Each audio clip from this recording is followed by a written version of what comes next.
राजधानी रे बेपुर गाड़ी चालना घटना 5 जन को गिरफ्त कला कमिशनरेट पुलिस मामला रे 2टी गाड़ी को जबत होईची।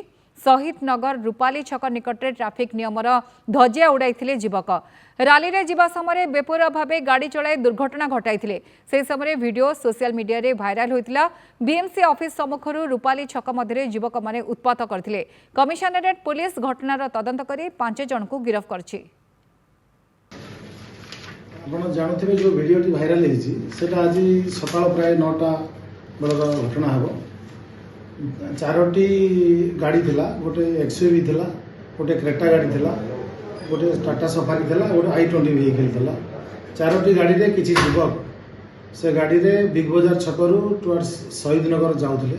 से माने रास्ता रे अत्यंत विपज्जनक भाव गाड़ी चालना करथिले, जहा फल कि साधारण ट्राफिक जो माने लोक माने रास्ता यूज करथिले तांको जीवन प्रति विपद सृष्टि करथिले।